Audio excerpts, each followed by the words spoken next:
What most adults out there ignore or forget is that their childhood has a huge impact on how they view money and how their view of money is ultimately impacting how they are building wealth, whether they're becoming rich or they are becoming poor.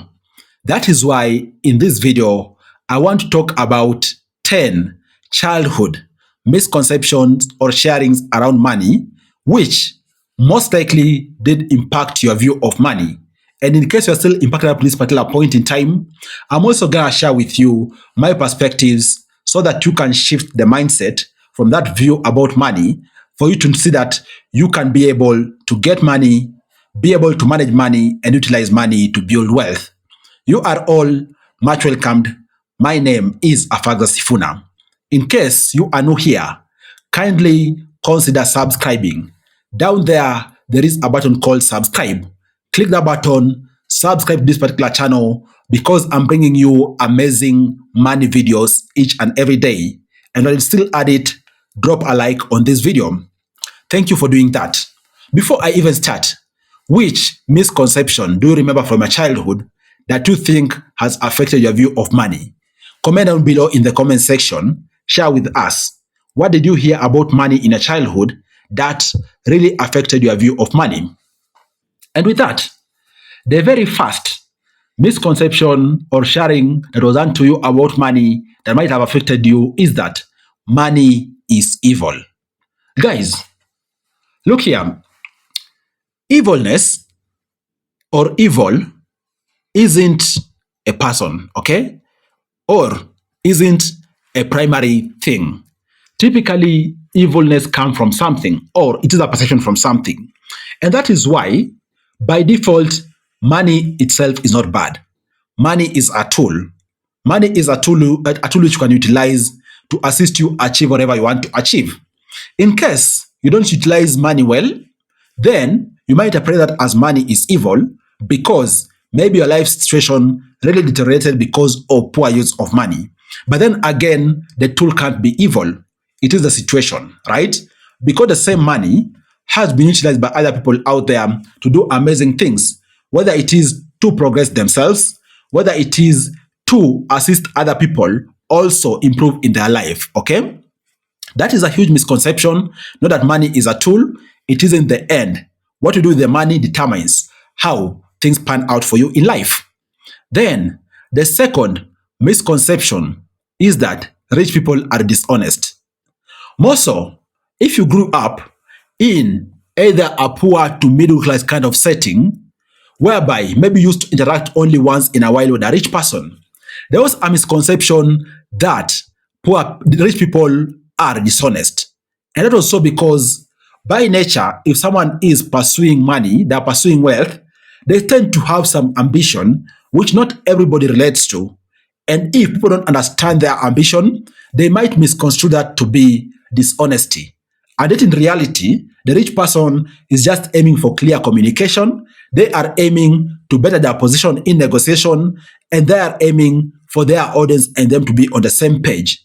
So if there's a disjoint, it might be interpreted as dishonesty, and yet there is no dishonesty, okay? And then the third misconception that was shared with you when you were young was a phrase called, "we can't afford that." More so, if you grew up in a humble background or even middle class, there are those moments where you had, "we can't afford that." That statement might have ingrained in your brain. I'm pretty sure even there are adults out there, for example, there are some things which when they are growing up, they knew those things were expensive. Maybe they deemed them to be premium brands.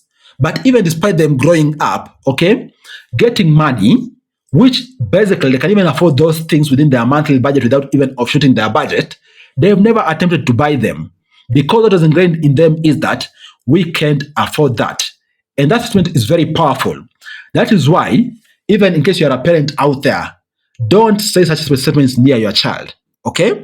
Maybe tell them, today, we don't have enough money to buy this, but we're going to get the money maybe tomorrow or even next week to purchase it.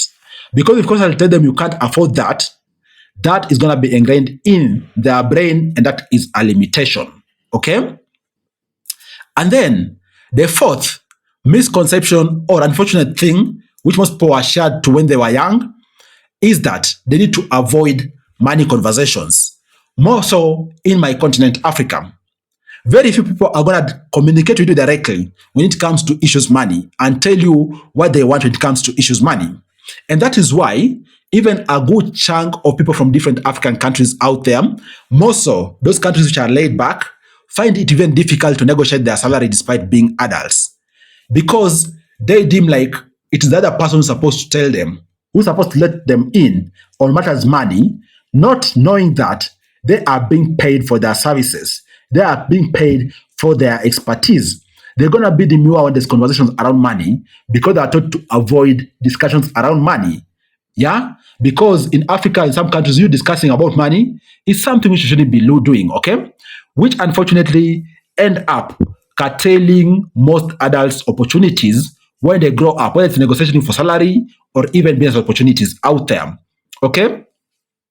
And then a fifth misconception or negative thing that was shared to you about money, which unfortunately could be affecting you, is that we are living for today.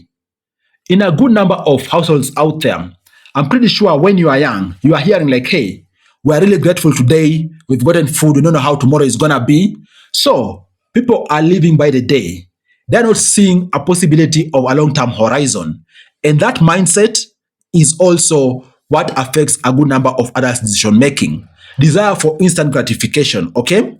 In case they go to investing, they desire to make gains immediately because they can't fathom how they can put their money in investment to stay for 5 years. And yet, in that long-term time horizon thinking is where there is big opportunities. Whether it is dividends, you enjoy the power of compounding to make more and more money. So in case that was ingrained in your head when you were young, that you need to be grateful and only think about living for the day, maybe it is time to unlearn that in case there are still things which you are executing as an adult, which are still following that particular mantra, like instant gratification and even investing for the short term because you can't see how your money is going to stay somewhere else for the long term. You are missing on opportunities, okay? And then the sixth misconception which was shared with you probably when you were young that's affecting you is that debt is bad. It is very unfortunate that even in some households or homesteads out there, it was very bad. And even people used to shun someone out there in case they hear they have debt, whether it's a debt from an individual or even a debt from an institution. They were like, that person has problems because they have a bank loan. That is a bad mindset which was ingrained probably in you, which you need to rethink. More so, if you are, for example, a business person and you are thinking about expanding, there is no business person out there who has ever maybe even grown a company to $1 million company, $1 billion company without leverage. Basically, debt. Debt is good if you have a plan of repaying it and you also have a plan of utilizing it to skyrocket your operations and to grow in a way that's sustainable. So that belief that debt is bad most likely has affected you. And even that's why, for example, there's some adults out there who struggle extremely by themselves to figure out how to get money, even when they have an opportunity to expand, because they can't dare touch debt. And then, guys, the seventh unfortunate thing about money, which was ingrained also in some number of people out there, more so in our African continent, is that you are responsible for the financial burdens of people you know. In the Western world, people typically call it black tax. In Africa, it is called communal living, communal responsibility, you name it. Yet, we are talking about adults out there. You could even find adults who can be able to work, can be able to utilize their hands to earn. And yet, you find even, for example, one or two people are carrying the entire extended family. You are not responsible for your entire family's financial struggles, financial burdens. You are responsible, first and foremost, to yourself, to your immediate family, and then you can assist the extended family here and there where you can. And I'm saying so because this is an issue which is really affected many people out there to the extent that they lag behind in life because they feel like they are responsible for other people's financial well-being and struggles. They end up neglecting themselves by putting other people first, which shouldn't be the case. Okay? And then the eighth other misconception and bad thing is equating self worth to possessions. This one is a difficult one because it makes people forget what their essence is. You are a person first before anything else. And the first adjective which describes you is the person, and then everything else follows. So, you can't equate your self worth, for example, to wearing designer clothes, okay? You can't equate your self worth, for example, to a car. You can't equate, for example, your self worth to jewelry you wear. That is why all you need is just to be decent, be presentable, and bring your value. You are not bringing your possessions to the table when you are having a discussion around progress and how the society can become a better place. And that is why, for example, you see out here, those people who are seasoned business people, they do dress in a very simple way because they have nothing to prove. They know what they have to prove is in between their ears, okay? It is their brain and their experience. So worldly possessions to assist us be able to thrive, okay, and survive.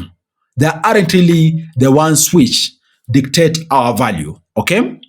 And then the ninth misconception that was ingrained in you when you were a child maybe is that investing is for the wealthy. I'm pretty sure when you are growing up, maybe you are hearing, maybe your parents, maybe your uncles discuss something around maybe a property being sold somewhere else near your neighborhood.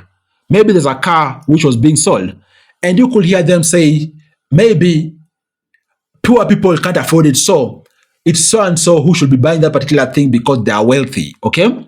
In case that happened multiple times, that thing might have been ingrained in your brain. You thinking building wealth is for the rich people, is for the wealthy. That is a very bad thing which you need to unscratch from your brain. Reason being, building wealth is something that anybody out there can do with a proper strategy, having that particular will to start, and most importantly, executing.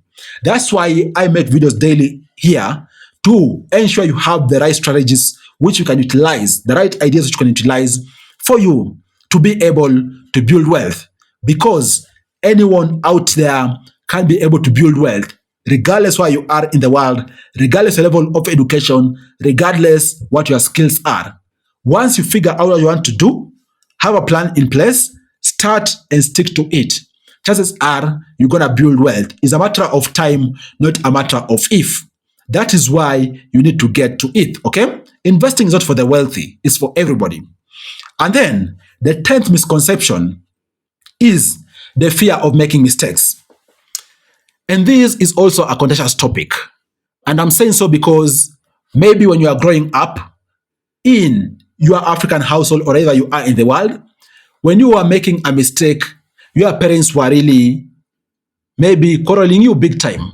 And even unfortunately, maybe in some context, they were giving you a beating over and over for making mistakes. You see, in the business world, in the investment world, mistakes are inevitable. Losses are inevitable. So, you growing up, knowing mistakes are extremely bad, you shouldn't make mistakes, that will deter you from jumping onto investment opportunities because you'll be fearing making mistakes. And even if you jump on an investment opportunity, you make the first mistake, you pull out your capital, you leave very fast because you are doing something completely bad. What you don't realize is that millionaires out there and billionaires, before they struck gold, they did have a number and repeated failures along the way. Each failure, they didn't define it as a big mistake, which is making them evil people. They defined it as an opportunity for them to learn. They did fail, pick up the lessons, continue moving. And through that, they continue refining the strategies and approaches to business to the extent that one time a single opportunity opened up, and that was their gold rush to the new opportunity to becoming wealthy. That is why, in case you grew up being admonished for doing mistakes and you are fearful of making mistakes, maybe you need to unlearn. Because in adulthood, you have to make mistakes for you to become stronger. But then again, don't make grave mistakes. Small mistakes are allowable, but with each mistake, learn, pick lessons, keep moving. Guys, what do you think about these misconceptions about money, which might have affected you, which you might have learned in childhood that are still affecting you in adulthood? Are there others out there which you think also a number of adults are manifesting without knowing? Comment down below in the comment section, share with us. Let's continue discussing. Cheers, guys, and y'all stay safe. Bye bye.